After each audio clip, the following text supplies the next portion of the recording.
It began as the kind of trip you only dream about when the weight of life starts to press too hard.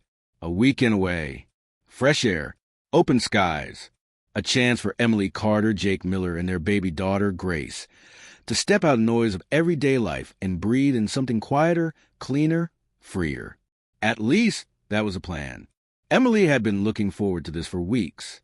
She had packed the cooler the night before.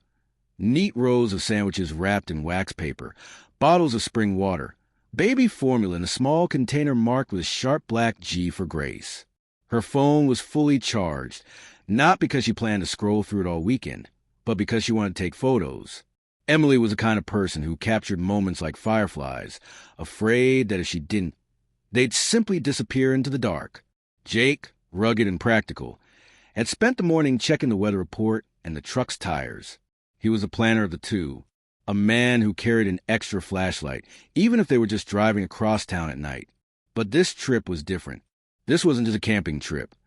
It was an unspoken attempt to fix something in their lives that had quietly started to fray. Between work stress, sleepless nights with the baby, and the slow erosion of time, they needed this. Grace, barely old enough to toddle, didn't know about any of that. She sat in her car seat, chewing on the ear of a soft stuffed bunny, her wide brown eyes catching the morning light. They left early, the sun still stretching itself over the horizon, heading toward the rolling hills and jagged rock formations that marked the outskirts of the state park. Out there, the air felt different, thinner, cleaner, sharp in the lungs. As they drove deeper into the wilderness, self-service began to fade. Emily noticed a small no-signal icon at the top of her phone and mentioned to Jake. He just smiled. "Good," he said. "Means we can actually disconnect for a while." It was the kind of thing people say before everything goes wrong. They set up camp near the base of a mountain slope that rose like a jagged wall from the earth. The campsite was secluded, surrounded by pinyon pines and sagebrush. The air carried the scent of dry earth and sun-warmed stone. In the distance, a hawk circled lazily. Jake pitched the tent with practiced hands, while Emily laid out a blanket for Grace to crawl on. The world felt still, peaceful, almost too peaceful. Later that afternoon, they hiked a short trail that wound up the side of the mountain. Emily kept glancing over her shoulder, not because she was afraid, but because she felt watched, though it was only the stillness of the forest pressing in. They reached a clearing where the valley opened below them. Jake pointed toward the horizon where the sun was beginning its slow descent. "Beautiful, isn't it?" he said. Emily nodded, but she didn't speak. She was busy capturing it with her camera. Jake with Grace in his arms, the golden light wrapping around them like a painting. It was one of the last photos she would ever take. That night, the wind shifted. The temperature dropped faster than either of them expected. Jake started a small fire while Emily zipped Grace into her fleece-lined sleeping bag. But just after sunset, Jake stepped away from the fire to relieve himself near the rocks. Emily heard him curse softly. When he returned, his face was pale. "Snake," he said, his voice low. The bite was just above his ankle, 2 small puncture marks, already swelling. Emily's breath caught in her throat. She knew what that meant out here. Miles from the nearest ranger station. No signal. No one coming unless they hiked out themselves. Jake tried to wave it off. "It's fine. I'll be fine," he said, but his voice had a strain to it. His steps were unsteady. Over the next hour, his condition worsened. The swelling climbed his leg, and his breaths became shallow. Emily's mind raced. She could stay and tend to him, or she could try to make it down the trail to find help. But that meant leaving Grace alone in the cold. Neither option felt survivable. By midnight, Jake was shivering violently. His skin had taken on a grayish cast, and his words slurred into incoherence. Emily sat beside him, clutching his hand, trying to keep him awake. "Stay with me," she whispered. But before dawn, Jake Miller was gone. The silence that followed was unbearable. The fire had burned down to embers. Grace stirred in her sleep, unaware that the world had just shifted beneath her. Emily stared at Jake's still form, the weight of what had just happened pressing down on her chest until she could barely breathe. She had to move. She had to get Grace to safety. She began packing what she could carry: the baby's blanket, the formula, a bottle of water. She left the heavier gear behind. With Grace in her arms and Jake's body lying in the cold shadow of the mountain, Emily stepped onto the trail. She didn't notice the figure watching from the tree line. He had been camping alone farther down the slope, Thomas Tom Weaver. Locals knew him as a quiet man, someone who kept to himself, someone you might nod to at the hardware store, but never really think about again. Out here, that kind of man could disappear into the landscape, and no one would notice. Tom had seen them arrive the day before. He had seen Jake carrying the baby, Emily smiling faintly. He had seen Jake collapse hours earlier, too far away to hear, but close enough to know something had gone wrong. Now, watching Emily struggle down the trail with a baby in her arms, Tom stepped forward. "You need help?" he called out. Emily hesitated. Something in his voice made the hair on her arms rise, but she had no choice. She nodded. That was the last decision she would ever make. When the local hiking club stumbled across a torn fanny pack nearly a year later, wedged into the wire of a boundary fence, they didn't know it belonged to Emily Carter. They didn't know the trail of horrors it would uncover. But by then, Emily and Grace had long vanished into Tom Weaver's world, a place no one was meant to return from. And when police finally came knocking on Tom's door, they had no idea just how much darkness waited behind it. The sun rose on the second day of their camping trip, spilling pale light over the jagged ridges of the Mojave. Emily Carter unzipped the tent's flap, letting in a blast of dry morning air. She cradled Grace close, inhaling the faint, powdery scent of her daughter's hair, trying to ignore the gnawing unease that had been sitting in her chest since the previous night. Jake Miller, already crouched by the campfire ring, was carefully poking at the embers with a stick. "We got one more ridge before the overlook," he said, glancing at her with that easy grin that made her fall from years ago. "It's worth the view." Emily forced a smile, but her eyes swept over surrounding hills. The vastness here was beautiful, yes, but it was also suffocating. No roads, no distant hum of traffic, only the wind, the shifting grit underfoot, and the endless horizon. They packed light for the day's climb. Just enough water, a protein bar each, and a baby carrier strapped to Emily's chest. The trail was little more than a suggestion, a faint line of disturbed dirt winding upward. By midday, the sun was ruthless, baking their backs as they climbed. The terrain was uneven, forcing Jake to take a wider path, while Emily stuck to the narrow ridges. Grace whimpered in the carrier, the heat making her cheeks flush. "Just a little higher."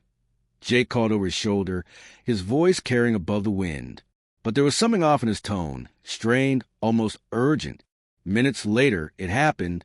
Jake froze mid-step, a sudden sharp hiss echoing from the rocks to his right. Emily saw it before he did. A coiled rattlesnake, scales shimmering like burnished metal.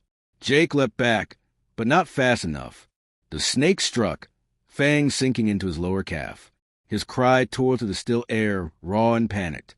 Emily rushed him, her heart pounding so hard she thought her chest would burst. She scanned his leg, 2 small punctures already darkening. "We have to get you down," she said, her voice trembling. She knew they were miles from camp, hours from any help.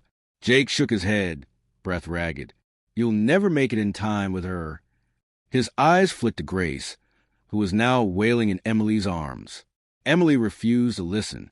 She tore a strip from her shirt and tied it above the bite, hoping to slow the venom.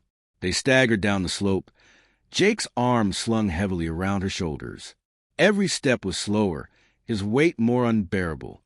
His breathing turned shallow, sweat soaking through his shirt. By late afternoon, they were still far from the campsite. Jake collapsed against a boulder, his lips tinged with blue. He tried to speak, but only a hoarse whisper came. "I love you. Take care of her." Emily felt the world tilt. She pressed her forehead to his, whispering back, but his gaze had already gone glassy. The silence that followed was deafening. The sun dipped lower, the shadows growing longer. Emily sat there for what felt like hours, holding Grace in one arm and Jake's lifeless hand in the other. The desert stretched endlessly in all directions, offering no comfort, no answers.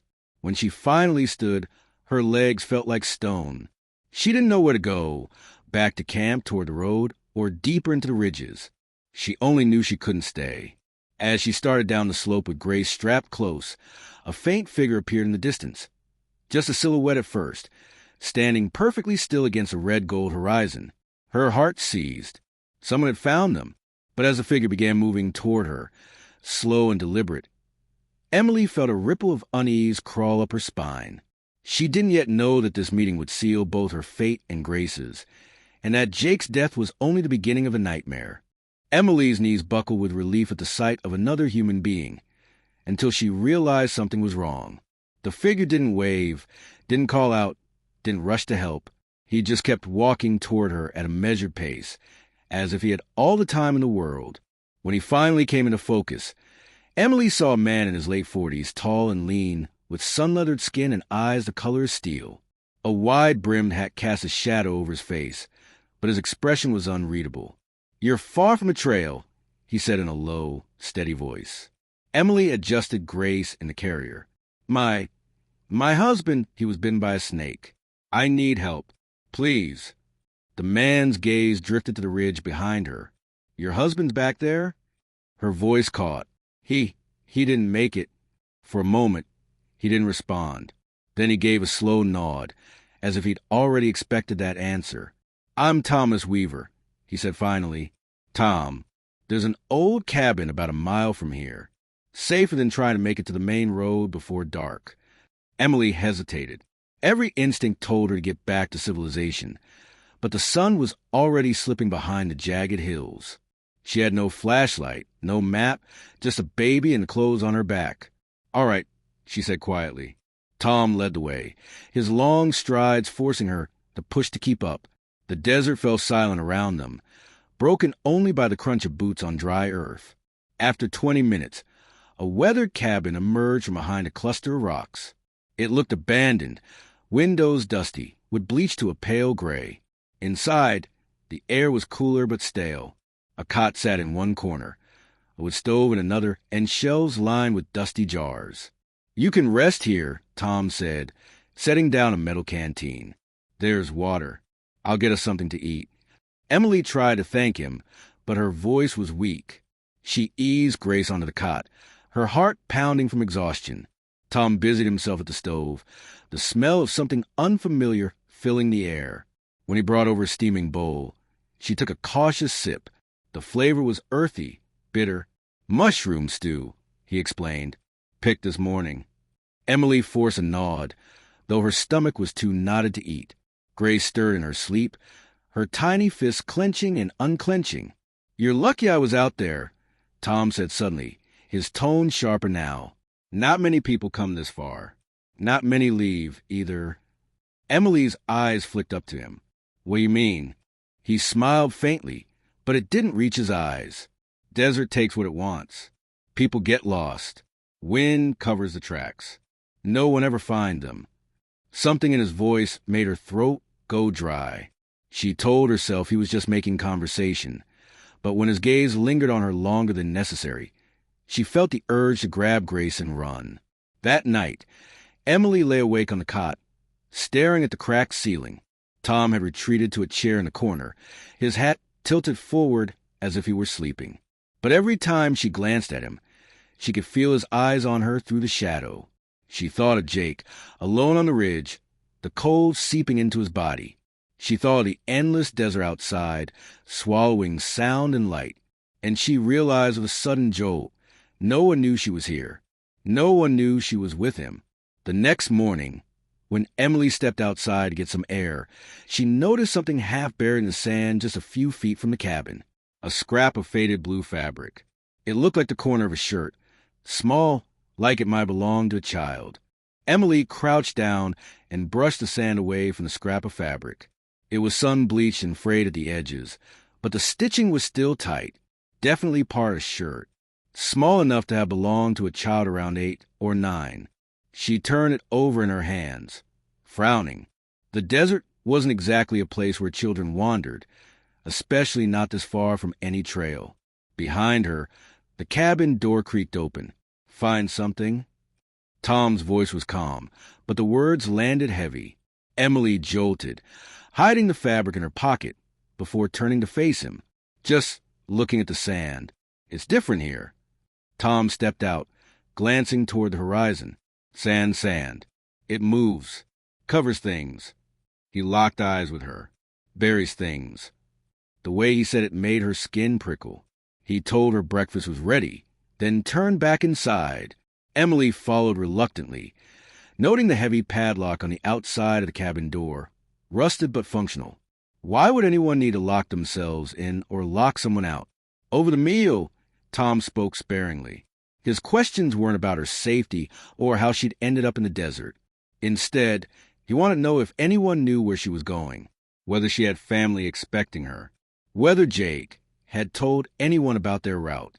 Emily lied, said they'd left a note for friends. She watched his reaction closely.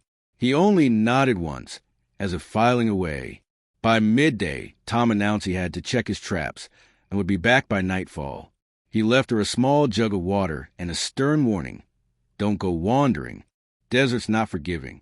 The moment he disappeared over the ridge, Emily scooped up Grace and stepped outside. She circled the cabin, scanning the ground. The sand near the back wall was uneven, as if something had been buried recently. Her heart pounded. She grabbed a piece of metal roofing lying nearby and began scraping away at the dirt. After a few minutes, she hit something solid. It wasn't wood. It wasn't rock. Emily froze. The pale curve sticking out of the sand was unmistakable, a human bone. She backed away, trembling so hard she nearly dropped Grace. Her mind raced. How many people had passed through here before her? How many never left? The sun was dipping lower when she spotted movement in the distance. Tom was coming back early. Panic surged through her. She darted inside, brushing the sand from her hands, forcing her breathing to slow. She laid Grace on the cot, pretending to be half asleep, when the door opened. Tom stepped inside, his eyes scanning the room. You didn't leave, did you? Emily forced a yawn. Just went out to stretch my legs. He watched her for a long moment, then closed the door. The padlock clinked faintly as it rested against the wall. That night, Emily couldn't sleep. She kept replaying the image of that bone in the sand. And when a gust of wind rattled the cabin walls, she thought she heard something else beneath it. A faint, distant sound. A voice. A child's voice. At first, Emily thought the sound was only in her head, a scrap of dream clinging stubbornly to wakefulness. But when the wind died for a heartbeat, she heard it again, a small, wavering voice, words too faint to catch. She sat up, her pulse pounding. Grace stirred beside her, letting out a soft sigh. Emily strained her ears. The voice was distant but deliberate, carried on the shifting desert air. Help me. She was on her feet before she realized it, easing the door open as quietly as possible. The desert stretched out before her in layers of shadow and silver moonlight. The voice came again, slightly clearer now, just beyond the ridge behind the cabin. Emily glanced back at Grace. She couldn't leave her alone, wrapping the baby in a blanket. She stepped outside, every footstep sinking softly into the cool sand. The sound drew her toward the uneven ground where she'd uncovered the bone earlier. But now, there were faint disturbances she hadn't noticed before, drag marks, shallow indentations, like something heavy had been moved recently. The whisper came again, breaking into sobs. Emily's mouth went dry. "Hello?" she called softly, scanning the shadows. "Is someone there?" Silence. Then, so sudden it made her flinch, a rustle of movement from just beyond the ridge. She took a step toward it, but a new sound froze her in place. The metallic clink of the padlock outside the cabin door. Her stomach dropped. Tom was here. Emily bolted back toward the cabin, her breath sharp and fast. She slid inside just as Tom's shadow loomed at the doorway. His gaze flicked from her face to the bundle in her arms. "You're up early," he said. His voice was calm, but his eyes were calculating. Emily forced a weak smile. Grace was restless. Tom stepped inside, closing the door behind him. "You didn't hear anything out there, did you?" She hesitated. "Just the wind." He studied her for a long moment, then set a burlap sack on the table. "Got some things for breakfast. Don't touch the traps." After he left again, this time muttering something about checking the far line. Emily sat with Grace on the cot, her mind spinning. That voice hadn't been the wind. And if there was someone else out there, they might be trapped or worse. She decided she couldn't wait for nightfall again. She would have to search while Tom was gone. But when she stepped outside and moved toward the ridge, she saw something that stopped her cold. A trail of footprints in the sand, small, bare, and leading straight toward the distant rock formations. The last print was smeared, as if something had dragged the person away. And just beyond that, jutting out from behind a rock, was the unmistakable edge of a rusted metal door. Emily stared at the rusted metal door jutting from the sand. It didn't belong here. No one built doors into the ground in the middle of nowhere unless they were hiding something. Her fingers tightened around Grace's blanket. The desert was still, so still that even her own breathing sounded loud. The door was wedged into the earth at an angle, framed by a makeshift wall of stone and scrap metal. Sand had gathered against it, as if the wind itself had tried to bury whatever lay beneath. Emily glanced over her shoulder. No sign of Tom. She crouched, setting Grace gently down on the blanket. The handle was cold, gritty with rust, and when she pulled, it groaned like something protesting its own exposure. It didn't open far, just enough to let out a breath of air. So stale it smelled like old earth and damp stone. "Hello," she whispered. A faint sound answered from below. Not wind, not animal. A voice. Her heart kicked hard. "I'm here. Hold on." She shoved harder, the metal screeching, but it only gave a few more inches. Through the narrow gap, she saw darkness, a ladder disappearing into it, and the glint of something. Eyes? Or just light catching on metal. The voice came again, hoarse, barely human. "Don't let him know you found me." Emily's stomach twisted. This wasn't just about her and Grace anymore. There was someone else, alive, barely. She crouched lower, trying to push the door wide enough to slip through, when Grace let out a sudden, sharp cry. Emily froze. The cry echoed across the sand like an alarm bell. She scooped Grace up, rocking her frantically to quiet her. The voice below hissed, "Go! He's coming." Emily turned toward the open desert and saw Tom on the ridge, a coil of rope in one hand, his other shielding his eyes from the sun as he looked directly at her. For a moment, neither of them moved. Then Tom began walking down the slope, slow, steady steps. Not rushing, not calling out, just closing the distance with the certainty of someone who already knows the outcome. Emily backed toward the metal door, but the voice from below was frantic now. "No, don't bring him here." Her heart pounded so hard she could barely breathe. She glanced at Grace, at the door, at Tom's approaching shadow. She had seconds to decide. Go into the darkness with a stranger or face Tom in the open, knowing exactly what he was capable of. The air burned in Emily's lungs as her mind screamed at her to move. Tom was 30 yards away now, the rope swinging at his side like some quiet promise. Grace whimpered again. Emily pressed her cheek against her daughter's hair, whispering, "It's okay, baby, it's okay," though her own voice shook. She turned back to the rusted door. The voice below came again, low, urgent. "If you're coming, you have to come now." Her legs acted before her mind caught up. She wedged her shoulder against the stubborn metal, shoving with all her weight until it screeched open just wide enough. Tom's footsteps crunched closer. Emily ducked inside, gripping the ladder with one arm and cradling Grace with the other. Her feet searched the first rung, and then she began to descend, the metal cold and slick with grit. The door above groaned shut. Darkness swallowed her. The air was damp, heavy, laced with a faint tang of rust, and something rotten halfway down. Her boot slipped on a rung slick with condensation. She caught herself hard in her throat. Grace squirmed against her chest, fussing, her tiny hands clutching Emily's shirt. At the bottom, her shoes hit packed earth. A narrow corridor stretched ahead, lined with wooden support beams that looked decades old. The walls were raw stone, jagged and sweating moisture. And there, at the edge of the dim light filtering from above, stood a figure. They were thin, almost skeletal, their face pale under streaks of grime. Their clothes hung in tatters, eyes wide and darting toward the ceiling, as if every sound from above was a gunshot. "Who are you?" Emily asked, voice cracking. The figure stepped forward, the faint shuffle of chains dragging against the ground. A thick metal cuff circled their ankle, bolted into the wall.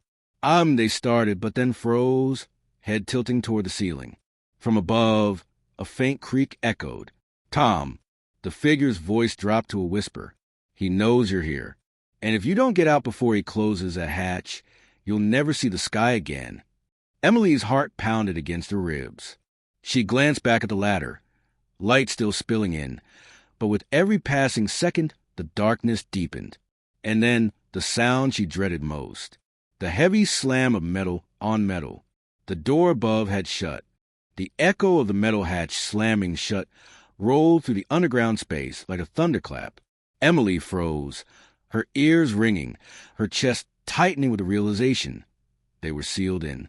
Grace whimpered in her arms, the small sound swallowed by the pressing blackness. Emily's eyes strained, but the last trace of daylight had already died above the ladder. The chained stranger shifted, the rattle of links pulling Emily's gaze back to them. Now you understand, they said, their voice raw. Down here, time stops. You stop. Emily's instinct screamed to climb back up, pound on the door, scream for help, but the ladder might as well have led into a tomb. She could already picture Tom's face above it, smirking in the quiet, knowing she was trapped exactly where he wanted her. Who are you? Emily pressed, her voice sharp to mask the tremor underneath. The stranger hesitated, glancing toward the shadows that pulled deeper down the tunnel. My name doesn't matter. What matters is he doesn't bring people here to let them go. The cold air pressed against Emily's skin, damp and metallic. Somewhere in the distance, water dripped, steady, rhythmic. It sounded almost like a heartbeat. She stepped closer to the figure. How long have you been here? The stranger's lips trembled. Long enough to hear him above me every day. His boots, his voice. Sometimes he talks to himself, sometimes to the others. Others. The word slipped out before Emily could stop it. The stranger's eyes flickered toward the dark corridor. Not all of them make it. You'll hear them soon enough. Emily's grip tightened on Grace. I need to get out. There has to be another way. The stranger almost laughed, a bitter, hollow sound. If there was, I'd be gone. Above them, a faint thud vibrated through the beams. Then another, slow, deliberate, footsteps moving away. Emily's chest heaved as she weighed her options. The ladder was useless. The only other direction was into the black tunnel, where the air felt heavier, thicker, as though something alive waited there. And then, out of the darkness, came the faintest whisper. It wasn't the stranger. It wasn't her own mind. It was a woman's voice, soft but urgent. Don't let him hear you. Emily's skin prickled. She turned toward the sound, but the shadows only deepened, pressing closer. Somewhere far above, a bolt slid into place with a dull metallic clang.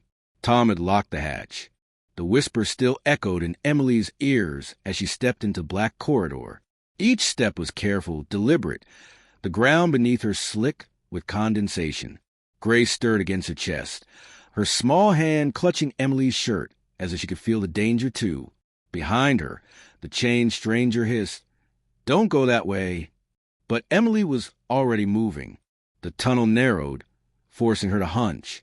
The dripping water grew louder until she reached an archway carved roughly into the stone. Beyond it, a faint glow, orange, flickering. Her breath caught. A small chamber lay ahead. In the center, a fire burned low in a rusted metal drum.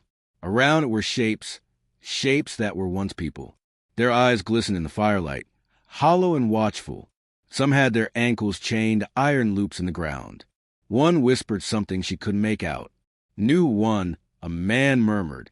His voice was papery, his skin drawn tight over bone. Emily's pulse roared in her ears. These were the others the stranger had warned her about. From somewhere above, the hatch creaked open again. Boots on wood. Slow. Deliberate. Tom's voice floated down, almost casual. Emily, I told you to stay put. The people by the fire stiffened. One woman shook her head in silent warning. Emily backed toward the tunnel. I'm leaving, Tom. I'm taking Grace, and we're going. A chuckle, low and ugly. You're not going anywhere. You think I don't know every inch of that place? It's my hollow, my rules. The firelight flickered violently as his footsteps descended the ladder. Emily scanned the chamber, the chains, the shadows, the despair, and then saw it. An old ventilation shaft, half covered by rusted grating in the far wall. It was barely wide enough for her to crawl through, but it might be her only chance. Tom's boots hit the ground behind her. Hand her over, Emily. Her heart slammed against her ribs. In one movement, she shifted Grace to her back with the sling, grabbed the grate, and yanked. Metal screamed as it tore free. Tom lunged. His fingers grazed her arm. Emily dove into the shaft. The darkness swallowed her, dust choking her throat as she scrambled forward. Behind her, Tom's voice was no longer calm. It was a snarl. You can't outrun me. The shaft twisted upward, the air growing fresher. Her knees burned, her hands scraped raw. And then daylight. She burst out into the trees, gasping, clutching Grace to her chest. Somewhere far below, Tom's shout still echoed, muffled by the earth. Emily didn't stop running. Not when the forest closed around her. Not when her legs screamed. Not until she saw the glint of a road to the pines. A horn blared. An old pickup screeched to a halt. Get in, a voice shouted. Emily didn't think. She climbed in, cradling Grace, the door slamming shut behind her. The truck roared forward, the forest fading into the distance. But in her mind, Tom's voice lingered. My hollow, my rules. She knew it wasn't over. If you were hooked by this story and want more chilling crime cases told just like this, hit that subscribe button and turn on the bell so you'll never miss the next one.